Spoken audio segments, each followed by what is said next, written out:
boundaries as possible. Beth, if I could welcome you in, I believe you shared with us your favorite quote of the day, and then after you share your quote, we'd love to just hear from you. Welcome, Beth. I think we'll have to, let's see, let's unmute here. Okay, can you hear me now? Okay, sorry about that. Again, thank you very much for having me on this segment. I truly appreciate that. This quote of the day, this was something that I came by a couple of weeks ago. This Roy Bennett person, I had actually never heard of him. So apparently this, The Light of the Heart is a book that's full of these quotes, these inspirational quotes. And I have yet to get the book. I've just seen a few of the things that he has put out there. And it's good stuff to read, especially at the beginning of the day, if you're having a tough time getting going, or in the middle of the day, whenever you're starting to kind of fizzle out a little bit.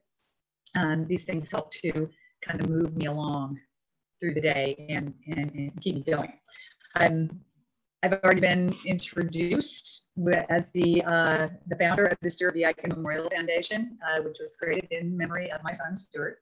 One of the goals that we have with our foundation is to reduce stigma and build awareness through education of the issues that surround youth suicide in our community. Sorry, my screen did a little bump there, excuse me. So anyway, I guess I just want to start out by talking about who Stuart was. Stuart was, whenever he was younger, he was a very jovial child. I always said he had a 100-watt smile, always smiling, always happy. Anytime he faced adversity, he worked his way through it, just basically with a laugh and a smile. Unfortunately, the older he got, the more you could sense change in him. Things were becoming very heavy for him. You could tell that he was becoming more depressed. He was becoming more angry. He was sleeping more. He was eating less, and just overall agitated. And in the few months before he did pass away, unfortunately, his depression was so high, and we did try to give him help. Unfortunately, he didn't keep half of his appointments. There was nothing I could really do about that. With the exception of chaining him to my arm and dragging him in. He said he was already going through enough, and I didn't want to, push that on him any farther. But anyway, in the months before he died, he was feeling so much pain. He actually did start to increase the amount of alcohol and drug use just to heal, or not to heal, but to mask the physical symptoms that came with depression. And unfortunately, with his not well-treated depression and his use of drugs, he met a very sad demise. So that's the reason why we are here. We try to get out to the youth in the community to try to teach the risk factors and the warning signs, and then also to teach kids how to become a protective factor. And we'll get around to what a protective factor is a little bit later in the talk. As I was brainstorming last week with Susan and Karen and Lexi, we had actually talked about, the sign of the times right now, which is isolation, because of the pandemic. And if you look at the list of risk factors, you will see that isolation is one of those risk factors. And with isolation, it's basically talking about a feeling of being cut off from people. Now, for me, that can go two ways. That could be physical, and it could also be mental. Mental in that, and I'm sure that Stuart went through this, wanting to tell somebody how you feel if you are depressive, if you feel suicidal, if you're going through the suicide ideation.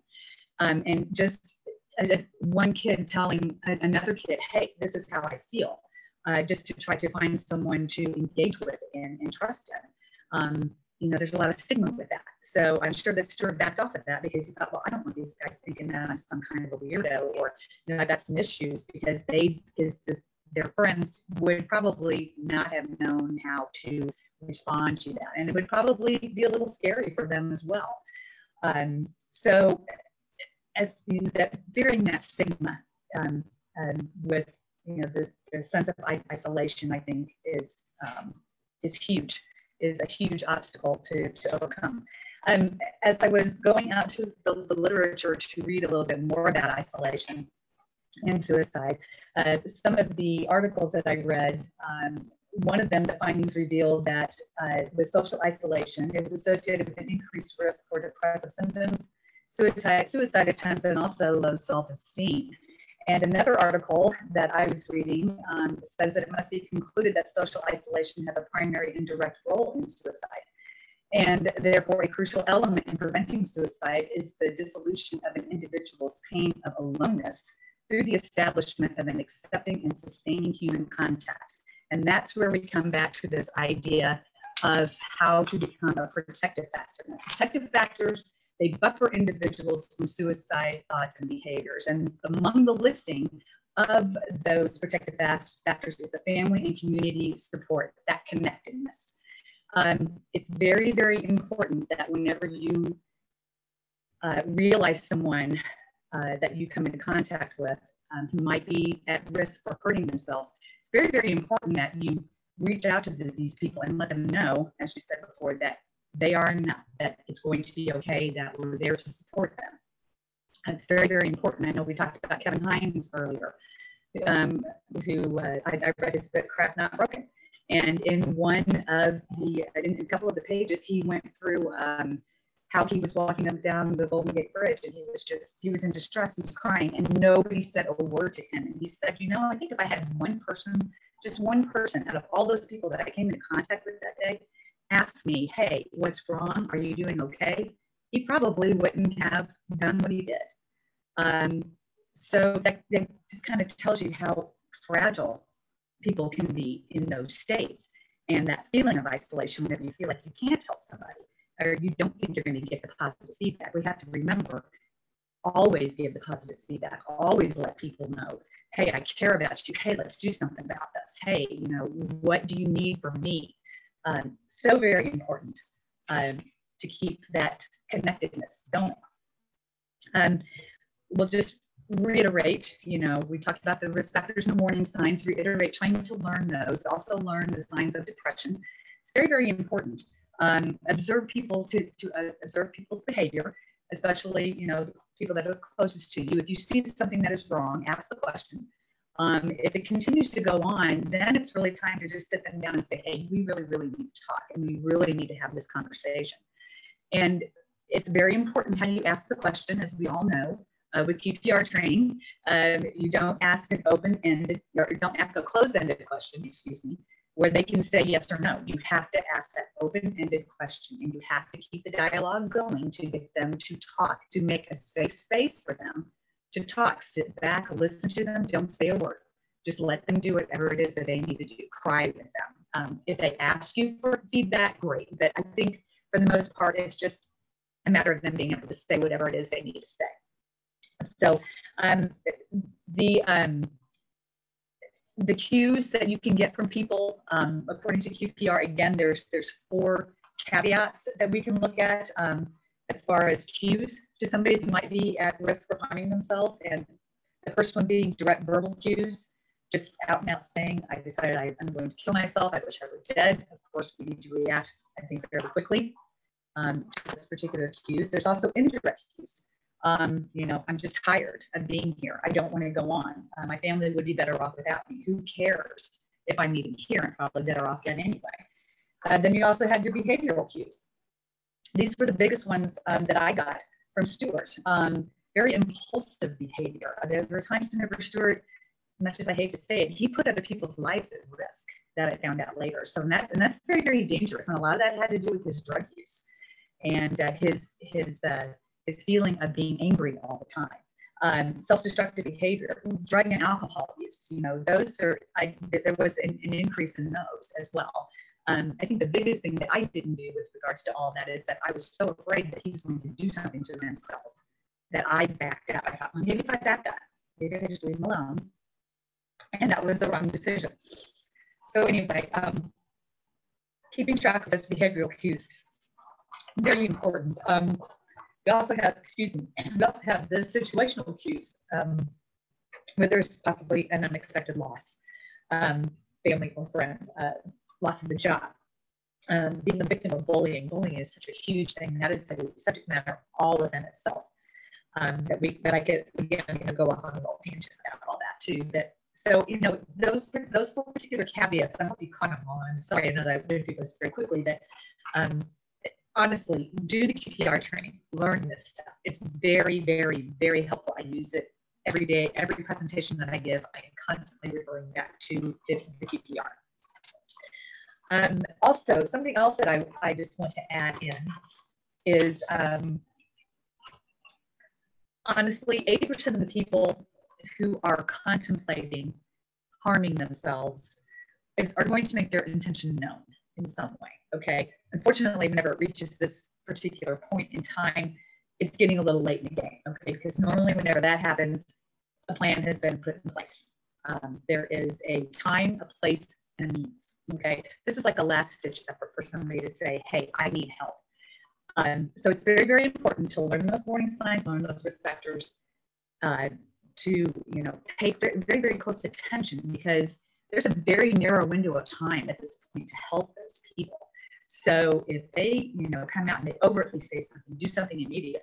If it's something that you think might be wrong, start the dialogue, start the conversation, get the safe space going with that. And take everything seriously. Stuart, a couple of weeks before he passed away, he was starting to make his intentions known to his friends. But he did it in a joking manner. And everybody thought, oh, that's Stuart, oh, he's so funny, just a regular clown, a regular jokester. That's the way he dealt with his depression in front of other people, in front of his friends, due to all that stigma. And unfortunately, 2 weeks later, he's gone. So that just kind of, again, tells you just those little things, even if somebody jokes about it, make sure you ask the question. And even if, they say, oh, well, no, and then maybe explain to you or whatever, at least you asked them, at least you told them, shared with them how you felt. And if you don't believe them, your gut says, no, sorry, then continue. Start to ask that open-ended question. Start to get that dialogue going again. Very, very, very, very important to create that safe space and to let them know that they are loved and cared for, and you're ready to be there and go to bat for them. That's about all I have to say right now about what I want to bring to the table today. And as far as the resources concerned, you can go to student22crew.org. That is our website, and we have some resources there. I don't want you to be scared away. There are a couple of places that are out of state that have asked us to share the information on their page. And please pay attention to the information, okay? We're not asking you to connect with these people if you find yourself or someone else that you know of that might need help. I'd rather you guys stick to the local resources on that.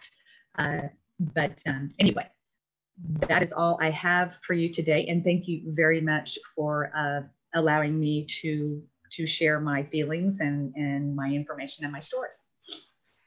Beth Eiken, you are a gift. So for those watching, we realize we were having some technology, a little bit of glitches, and we do apologize for that. We are doing the best that we can here with technology. We are so eager and excited to be in person with these types of events as we move forward.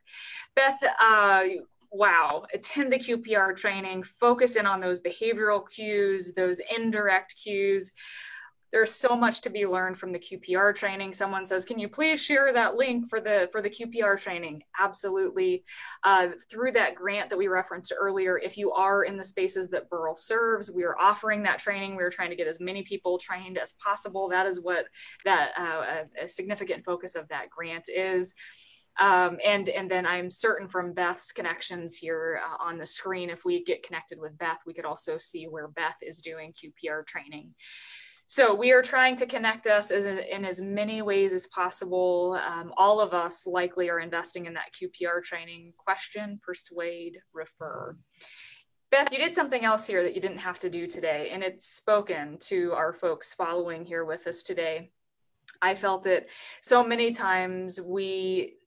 This is what our human brains do. And so Beth, you shared that as a mama, you were thinking, maybe I'm just being too much, I'll back off. And that's where we all felt that with you. And you have Hannah here that says, feeling that with you. My family also tried to give her space and thought maybe she'd come around. Thank you for sharing this.